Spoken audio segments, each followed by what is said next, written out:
Extremely sorry to disappoint. అంటే ఇప్పుడు ఏదో ఉనికిపోతున్నాను, మంచం కింద కూర్చొని ఏడుస్తున్నాను అని అందరూ what ever the media speculating, వాళ్ళందరికీ చిన్న డిసప్పాయింట్మెంట్గా ఉండొచ్చు వీడియో. ఇక్కడ పాయింట్ ఏంటంటే, I just want explain the whole concept. ఇప్పుడు నేను ఆల్మోస్ట్ ఒక 1 year బ్యాక్ ఏదో ట్వీట్స్ పెట్టాను అనే ఎలిగేషన్. ఆ ట్వీట్స్ ఎవరో మనోభావాలు దెబ్బతిన్నాయి.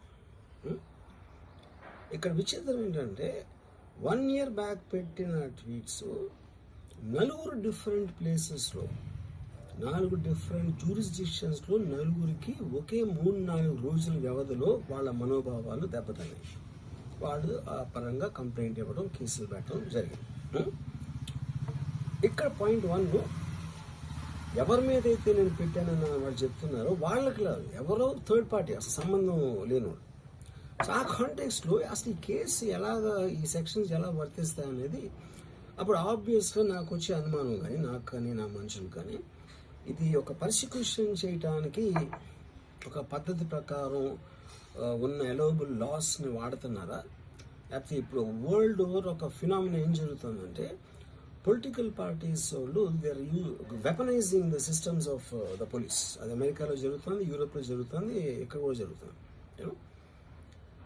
అప్పుడు నేను ఏ ఒక్క వ్యక్తిని, ఒక పోలీస్ ఆఫీసర్ని కానీ, ఒక పొలిటికల్ పర్సన్ కానీ నేను బ్లేమ్ చేయట్లా.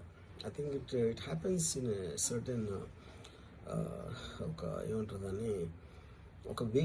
అది అందరూ కూడా ఎంతో కొంత అది చేయటానికి టెంప్టేషన్ ఉండొచ్చు.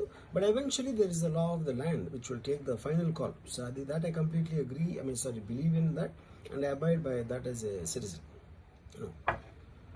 సో ఇప్పుడు ఇక్కడ జరిగింది ఏంటి, నాకు ఒక నోటీస్ వచ్చింది, నేను ఒక రిప్లై ఇచ్చాను, ఫలానా చోట ఫలానా తారీఖు నేను వస్తాను.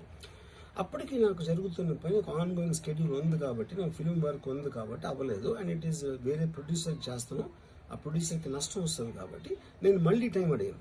ఇదేంటి కేసు, ఇదేం అర్జెంట్ కేసు అంటే 1 year తర్వాత ట్వీట్ చూసిన అతనికి 1 weekలో అన్నీ అయిపోవాలనేది ఏమన్నా మీనింగ్ ఉంటుంది అసలు దానికి? So which basically means it is being done for purposes other than the urgency of the case. ఇప్పుడు అర్జెన్సీ ఆఫ్ ద కేసు అంటే మీరు మర్డర్లు ఇన్ని జరిగి సంవత్సరాలు తీసుకుని